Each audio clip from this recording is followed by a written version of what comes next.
আমি মুহাম্মদের ঘর নাই বাড়ি নাই, চতুর্মুখী দুশমনের আক্রমণ। ওই সময় খাদিজা জীবনের সব সম্পদ আমাকে হাদিয়া দিয়েছেন, সব আমাকে দিয়া দিলেন। আমি হেরা গুহায় গিয়া আল্লাহর ধ্যানে কাটাইতাম। কোরআন নাজিলের আগে আমি 40 বছর পর্যন্ত হেরা পাহাড়ে যাইয়া ওখানে বসে বসে আমি আল্লাহর ধ্যানে সময় কাটাইতাম। সপ্তাহে সপ্তাহ থাকতাম, আসতাম না।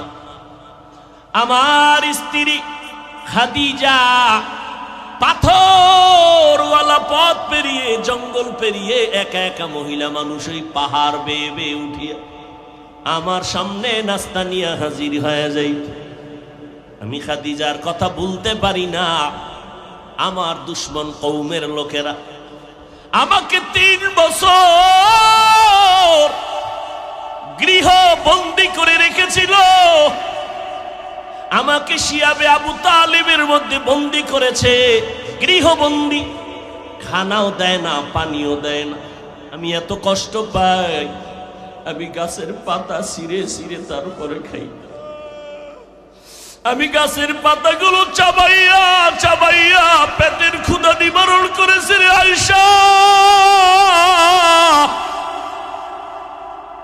ওই সময় আমাকে গৃহ বন্দী করে রেখেছে, খানা নাই, পানি নাই।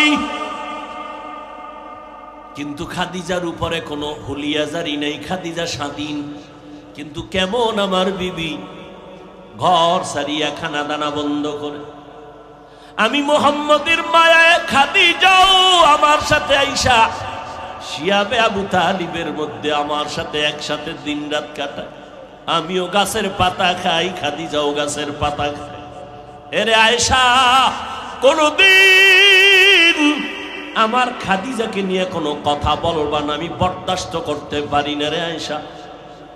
আল্লাহ জিব্রাইল আমিন দিয়ে পাঠায় কয়, পয়গম্বর খাদিজারে সালাম দিছে আমার আল্লাহ, তার জন্য জান্নাতের ভেতরে আলাদা একটা ঘর আল্লাহ বানায় রাখছি। ওগো নবীর উম্মতেরা হয়ে আজি দিশাহারা, কোরআন হাদিসের চলো যখন যাহা চায় মনে, নবী বিনে কে তারাবে পুলসিরাত মিজানে, নবী